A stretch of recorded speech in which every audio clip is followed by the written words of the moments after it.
விழுவா. ஒருவேளை இந்த சுடலே கீழே பிள்ளையாக விழுந்து கீழே விழுக்குமானால் பிள்ளைக்கு மூக்கு முடியுது கண்ணு முக்கியது ரொம்ப போகக்கூடாது என்பதாக சொல்லி முந்தேறி தவம் இருக்கிறான் முக்கண்ணி பார்வதி. மடியேறி தவம் இருக்கான் மங்கை உமா பார்வதி. அப்படி இருக்கக்கூடிய காலத்தில் இந்த மாயாண்டி சுடலை பறக்குவதற்கு 8 நாள் தவசில் 4 நாள் முடிஞ்சு போச்சு. 4 நாள் பாக்கி இருக்கு. மாயாண்டி விளக்கு என்ன காரணம்? பூலோகத்துல மக்கள் தொகை அதிகமாகி போச்சு அப்படின்னு சொல்லி பூமாதேவி பகவானிடத்திலே முறையப்பட்டார். பூமாதேவின் குறையத்திற்கு ஆண்டவனாகிய கடவுள் வள்ளுவ பெருமானை அழைத்து வையகத்தில் சென்று ஒரு பறை முழங்கும் அப்படின்னா எப்படி பறை முழங்கணும்? வள்ளுவனானே பூ இருக்க பிஞ்சு இருக்க காய் இருக்க பழுத்த பழம் விட்டு உயிரட்டுமா போய் பறை முழங்கணும். அப்போ வள்ளுவ பெருமான் வந்தால் வையகத்தில் சென்றால் பறை முழங்க போறார். என் பெருமான் கோபாலக்கண்ணன் சூழ்ச்சியினாலே ஒரு 7-8 சின்ன பிள்ளைகளா உடைய கொண்டு வள்ளுவ பெருமான் மேல கல்லை மண்ணை விட்டு எழுந்தார். அப்போ வள்ளுவனுக்கு கோபம் வந்தது. இந்த பிள்ளைகளாம் இருந்தால் நமக்கு சொல்ல வாங்க முடியலையே அப்படின்னு பகவான் சொன்னபடி இல்லாமல் பூ உதிர பிஞ்சு உதிர காய் உதிர பழுத்த பழங்களை உதிரன்னு அடித்தார். வள்ளுவ பெருமான் அன்னைக்கு கோபத்தோடு அடிக்க போய்தான். இந்திய புலகத்திலே 40 நாளிலும் கற்பம் களைவது உண்டு, 4 மாதத்திலும் அணிவது உண்டு, பிறந்த வீட்டிலே சாவது உண்டு, வாலிபத்திலே வம்புலையாக மாறுவது உண்டு, வயதாகிலும் இறஞ்சிடும் நிலை உண்டு.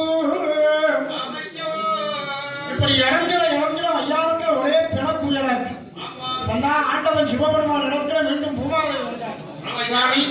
பூமி வாரத்தை குறைத்து தருவதாக சொல்லிவிட்டு பூமி வாரத்தை அதிகரிச்சு விட்டீங்க.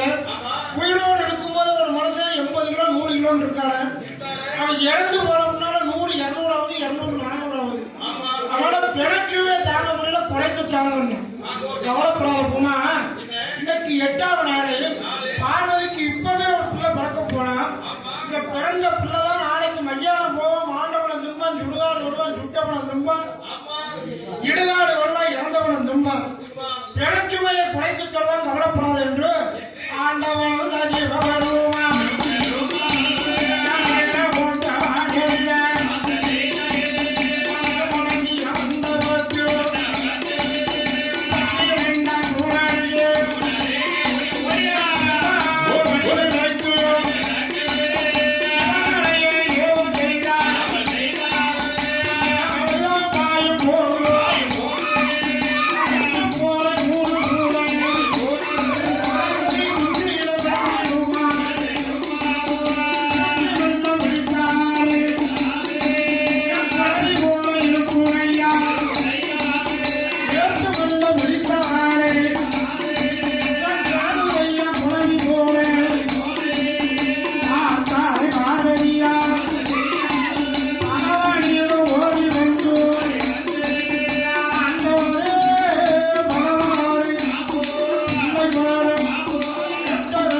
பெற்று பார்வதி பெற்ற